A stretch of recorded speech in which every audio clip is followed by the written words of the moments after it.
कधीच नाही चुकणार तुमचे फेवरेट टीव्ही शोज झी5 सोबत, तेही एकदम फ्री. चिडू नकोस, चिडू नकोस. मी एक आठवण सांगते तुला. तू अशी नाही ऐकणार. तेजस,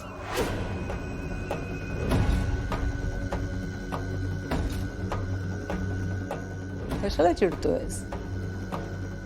तर आठवण अशी आहे की 9वा महिना होता रे मला, म्हणजे कधी डिलिव्हरी झाली असती. आणि तुझे बाबा अनिल म्हात्रे बाहेर गप्पा मारत बसले होते मित्रांबरोबर. खूप चिडके होते ते, माहिती ना तुला. चिडका बिब्बा, अगदी अगदी तुझ्यासारखाच. तू कसा चिडतोस तसंच. तर त्या मित्रांमध्ये काय झालं काही कळलं नाही.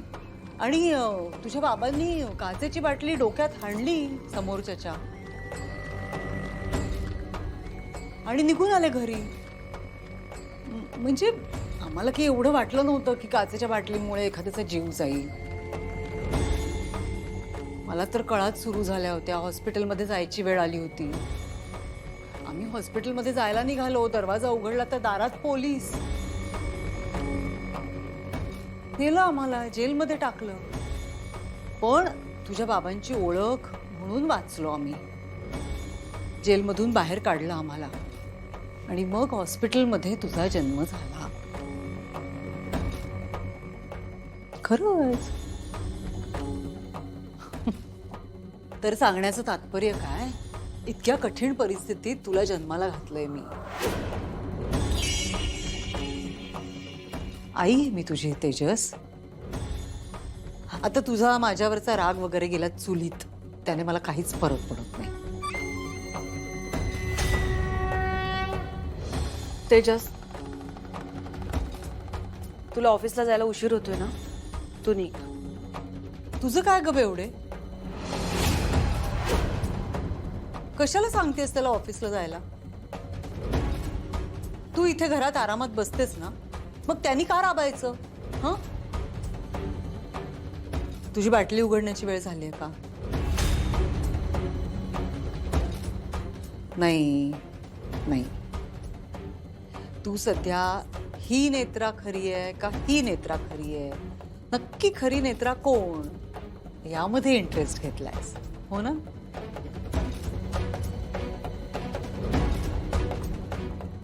पण ऐक माझं, नको यात डोकं घालूस, त्रास होईल. त्यापेक्षा तू मस्तपैकी पेक भर, वरती बाल्कनीत जाऊन बस, एन्जॉय कर लाईफ. हो की नाही? या सगळ्यात लक्ष घालशील ना तर खुळी होशील.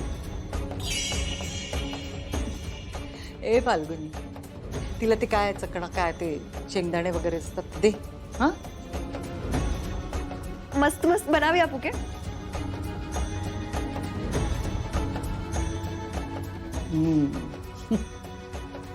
मित्राचे शिलेदार.